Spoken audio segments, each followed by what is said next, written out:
各位加油站嘅視頻嘅朋友你好，嗱嚟緊咧呢一輯咧就講到品格之最喎。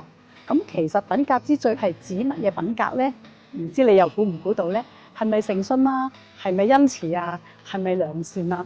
其實呢啲咧都係好好嘅品格嚟嘅，好正面嘅品格嚟嘅。其實又唔係呢啲嚟嘅喎。咁究竟係咩咧？咁第一集我哋就會開估㗎啦。嗱，點解呢個品格叫做品格之最咧？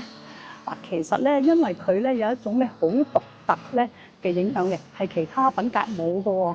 而專門研究咧品格嘅大師 Seligman 咧就講係品格之母。咁大家留意下，第一集我哋就會解釋㗎啦。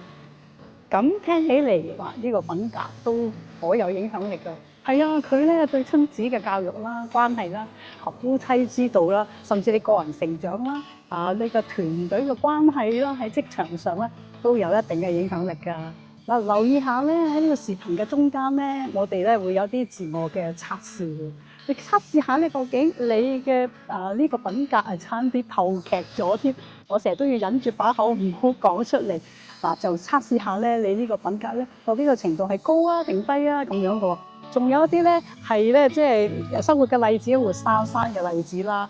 咁嗱，你聽起上嚟咧，呢個例子一定咧會心微笑啊，因為咧可以引起你嘅共鳴嘅喎，亦都可能發生過喺你嘅生活裏邊㗎。除此之外咧，仲有咧，我哋咧會從一個學術嘅研究咧去深入探討嘅。咁當然啦，唔係淨係得個講字㗎嘛，係咪啊？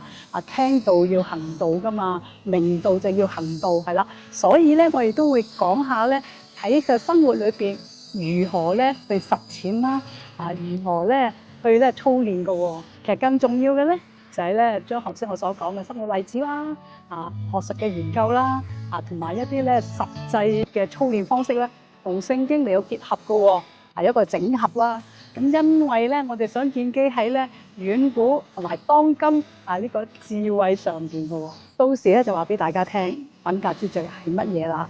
咁我好希望咧，真係好希望咧，你得着呢個品格之最喎。又透過咧父母你啦能夠影響你嘅孩子得着呢個品格之最啦。仲有咧最好咧邀請你個配偶一齊睇啦，一齊學習啦。咁就你好多個朋友噶嘛，你都同佢分享啦。只要你動一動手指，發呢個視頻俾佢就得噶啦。記住 mark 低佢